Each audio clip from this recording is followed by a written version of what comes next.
Okay, Steve, want to get you your first update video on Loki.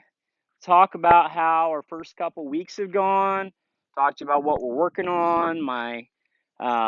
Give you my opinions of Loki and where we are. First and foremost, you know, um, health is priority number one.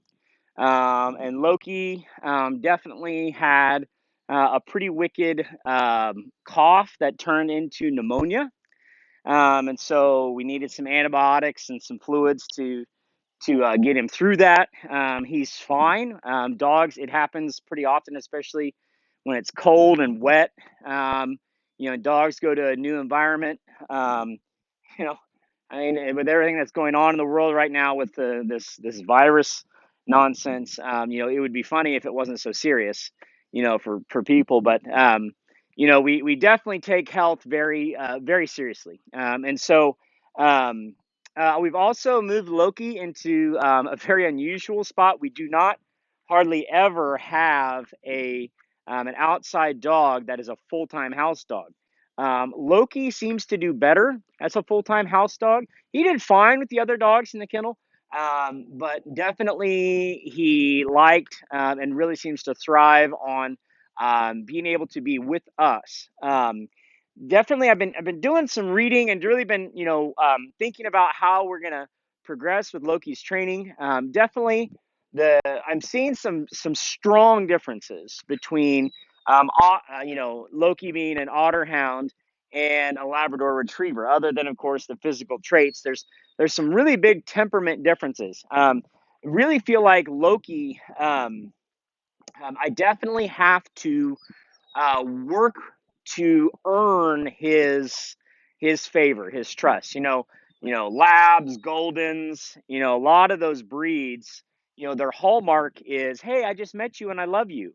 Loki is friendly, and there's nothing unpleasant about him, but he definitely needs me to buy in more to him, to invest time and socialize with him, has really helped us be able to do some stuff. So, having him in the house full time now has actually been a good thing.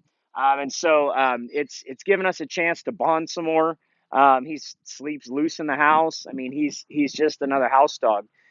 So we've actually really been enjoying him. The kids, love the fluffy dog, and he's a real sweetheart.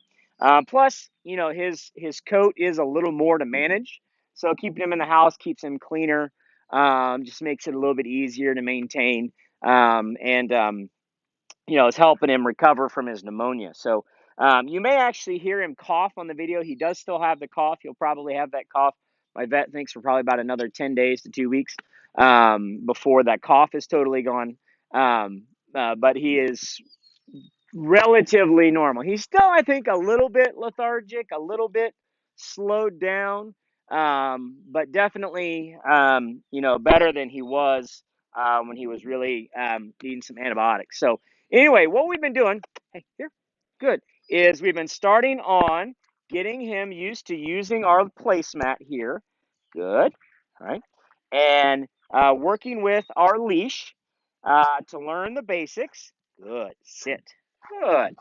There's his little cough. There's your cough.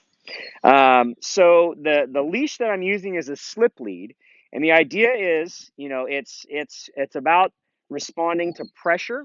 So we want him to respond to pressure when we pull.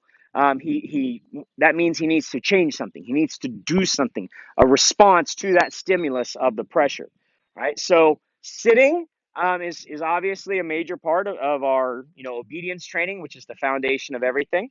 Walking at heel, good, is such an important part of what we're doing, and definitely feel like we've got him in a good spot with the leash training for heel.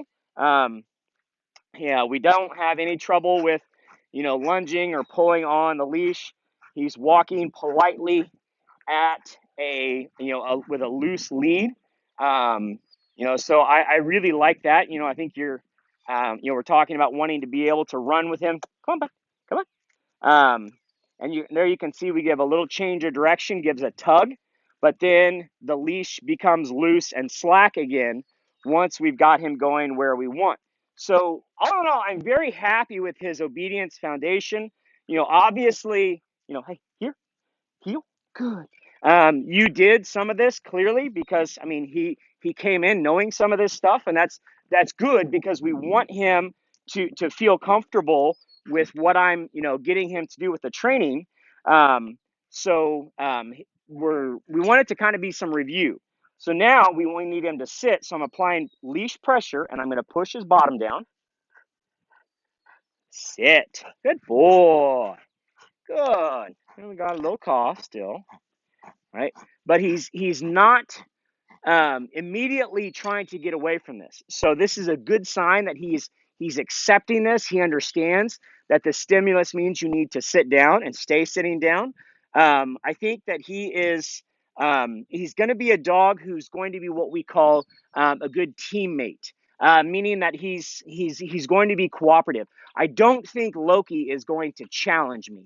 I don't think he's a dog who's going to be intentionally defiant. I don't think that's his style. I think his style is going to be, it's more of a teaching and helping him understand what I want, and he will do it.